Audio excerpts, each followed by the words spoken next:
अब हम बात करेंगे कि ऑटोइम्यून डिजीज़ में क्या लंग्स की इन्वॉल्वमेंट हो सकती है? हाँ, ऑटोइम्यून डिजीज़ के अंदर लंग्स की इन्वॉल्वमेंट हो सकती है। तो लंग्स की अगर हम बात करें, लंग्स को अगर हम स्टार्ट करते हैं तो हमारा पहले स्किन आता है, फिर हमारा जो है सबक्यूटेनियस टिश्यूज़ आते हैं, फिर हमारी इंटरकॉस्टल मसल्स और बोन्स आती हैं, फिर उसके अंदर प्लूरा आता है, फिर आपका लंग का पेरेन्काइमा आता है। तो ऐसे करके जो है लंग की इन्वॉल्वमेंट अलग-अलग लेयर में हो सकती है।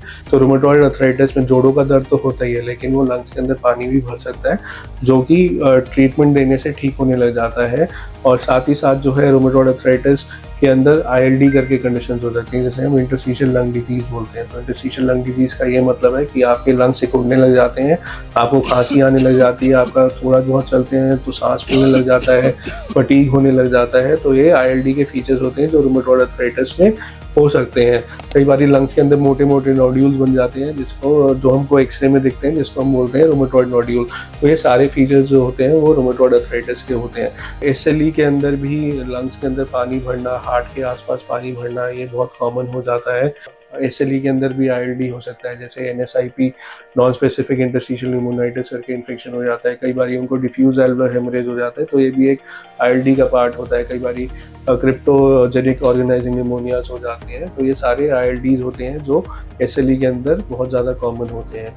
फिर उसके बाद स्क्लेरोडर्मा की बात करें, स्क्लेरोडर्मा में आपको जैसे पता ही है, स्किन में टाइटनिंग होने लग जाती है, रेनॉल्ड्स होने लग जाते हैं, ठंड में हाथ पैर नीले होने लग जाते हैं, साथ ही साथ लंग्स के अंदर भी इन्वॉल्वमेंट होने लग जाती है। सबसे कॉमन पैटर्न जो होता है उसके अंदर यूजुअल इंटरस्टिशियल न्यूमोनाइटिस होता है, जिसके वजह से आपके लंग्स सिकुड़ते हैं और खांसी होना, थकान होना, सांस फूलना, तो ऐसे करके सिम्टम्स आपको आने लग जाते हैं। फिर उसके साथ होता है limited seismic sclerosis. Limited seismic sclerosis के अंदर हार्ट का जो है उसके अंदर जो आपका राइट साइड होता है हार्ट का, वो जो है उसके अंदर प्रेशर बढ़ने लग जाते हैं। पल्मोनरी आर्टरी प्रेशर बढ़ने से right side of the heart पे दिक्कत होने लग जाती है, तो पेशेंट को थकान होना, ये सारी चीज़ें होने लग जाती हैं।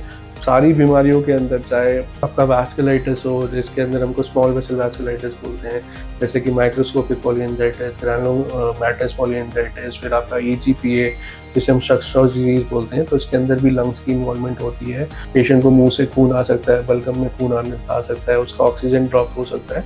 तो ऑटोइम्यून डिजीज़ के अंदर जोड़ों का इन्वॉल्वमेंट होता है, बाकी ऑर्गन्स का इन्वॉल्वमेंट हो सकता है, जैसे SLE में स्किन का इन्वॉल्वमेंट हो सकता है, फीवर आ सकता है, तो लंग का इन्वॉल्वमेंट भी ऑटोइम्यून हो सकता है। तो इसके लिए ट्रीटमेंट चलना बहुत ज़रूरी है, क्योंकि अगर आपका डिजीज़ ठीक नहीं हुआ तो ये दिक्कत कर देता है। पेशेंट वेंटिलेटर पे चले जाते हैं, उनको कई बार ऑक्सीजन डिपेंडेंसी आ जाती है, उनको घर पे ऑक्सीजन देना पड़ता है।